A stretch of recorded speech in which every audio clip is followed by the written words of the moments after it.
Karoline Leavitt, the White House press secretary, who is also getting used to the place. Karoline, what was it like for you when you walked into that office the first time? It was an incredibly surreal experience. We are so blessed to be here, and we have hit the ground running because President Trump is hell-bent on delivering on the promises he made to the American people on the campaign trail. So he has gotten a ton of work done in the last 48 hours. More than 200 executive actions have been taken. Today, the United States military, directed by the Department of Defense, has deployed troops, active duty troops, and National Guards, men and women, to secure our southern border. That is at the direction of President Trump, who has made Homeland Security the core mission of the Department of Defense. This is welcome news from the American people. He is delivering on the promises he made to them already. So can you confirm that he's going to sign an executive order that puts another 1,500 troops, there are already troops there, at the southern border? And when do you expect to see that happen? President Trump took this action on his first day here in the Oval Office. He, again, directed the Department of Defense to make Homeland Security the core mission of the agency. And today, that mission is underway. We have active duty military personnel, resources, and assets off to secure the southern border. And President Trump will continue to take any action necessary to secure our border and also to launch the largest mass deportation operation in American history. And ICE and the Department of Homeland Security are already working on that as well. In fact, there have been more than 380 arrests in the last 24 hours of known terrorists, rapists, murderers, and illegal aliens in this country who have committed heinous crimes. I have the list, looked through it this morning, and President Trump saw those numbers as well. Tom Homan, Stephen Miller, and of course we have a Secretary of Homeland Security and Kristi Noem, who should be confirmed swiftly by the United States Senate so she can also get to work on this critical issue. All right, well, let me ask you about that since you brought it up, and we're going to talk to Senator Markwayne Mullin in just a minute. What's the president's reaction to Chris Murphy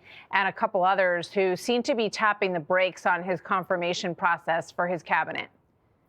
President Trump has been unequivocally clear that all Republicans need to stand strong, tough, and smart together to confirm these nominees, and Democrats should do that as well. We saw the Senate unanimously approve Senator Marco Rubio. He's the first to be confirmed. We expect that Pete Hegseth will also be confirmed later this week, and all of President Trump's nominees should be confirmed by the United States Senate because they are exceptionally qualified to do the jobs that he has tasked them with. These are brilliant individuals. They are outsiders who are coming to Washington with decades of experience in their respective fields to shake up the swamp. That's what the American people elected President Trump to do, and that's what this team will help him do. Does the president want the Senate to shut down, essentially, to go into recess and push through recess appointments? Is that his directive to the senators?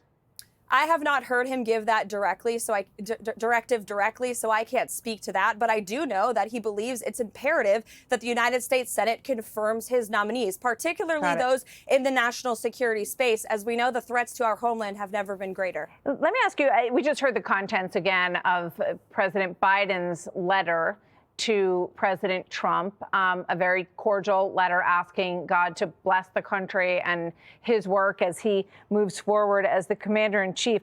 I would imagine that's what all of you were expecting to hear a little bit more of at the National Cathedral yesterday. Were you surprised at the tone from Bishop Budde? And did anyone feel that maybe having her speak was going to be a little problematic when everyone walked in there? It was supposed to be a unifying and bipartisan church service in the beautiful National Cathedral here in Washington, D.C. And I was there with President Trump, and everybody there was shocked and mortified by the disturbing comments from this bishop who chose to weaponize the pulpit. She had an opportunity to pray over the president and the vice president and their families who are sitting in the first pews.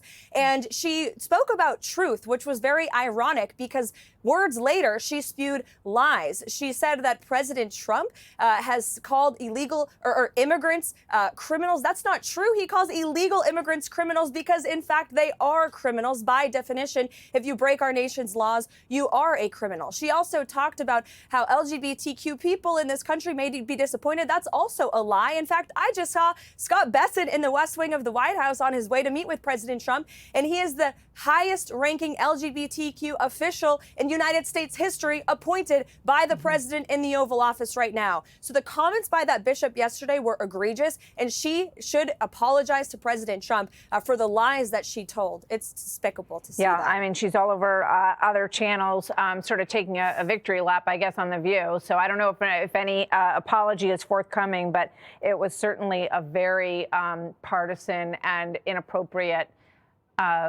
sermon that she gave. It seemed to become all about her rather than all about blessing the president on his way in, as it has always traditionally been.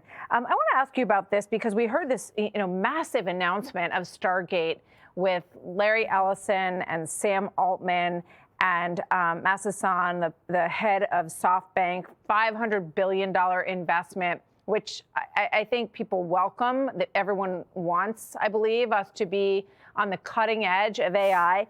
But then Elon Musk came out and said SoftBank doesn't actually have the money. SoftBank has well under $10 billion secured. I have that on good authority. What's the president's reaction to that from Elon Musk?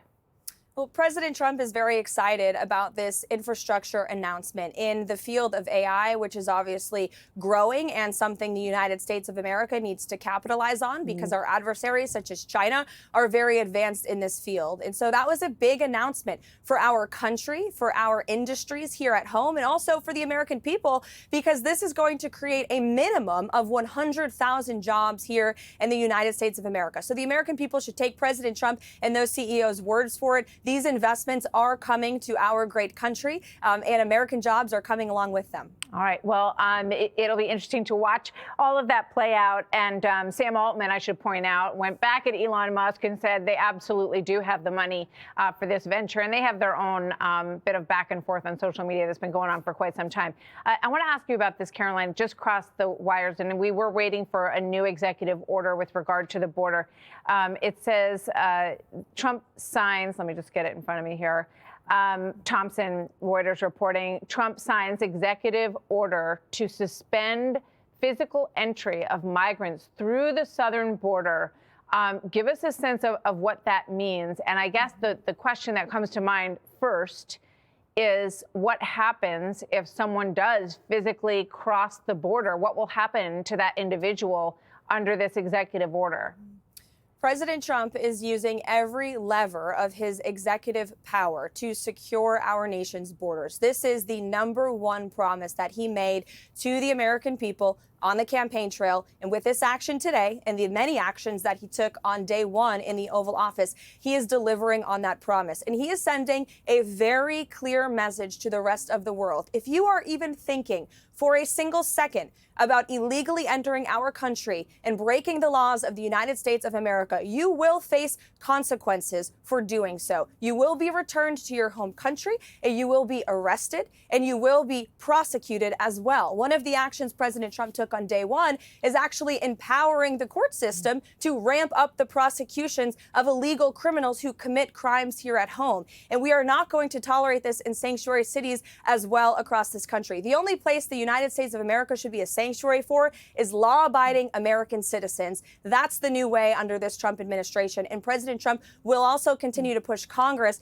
to pass border security measures as well to increase funding for Border Patrol and for ICE, for those brave men and women in uniform who have now been finally empowered to do their jobs after 4 long years under the Harris-Biden administration. Well, we have heard from Tom Homan that they are elated that they can actually do their jobs, and this additional force at the border gives them a little bit more leeway to be able to do the job that they do rather than some of the things that landed on their lap.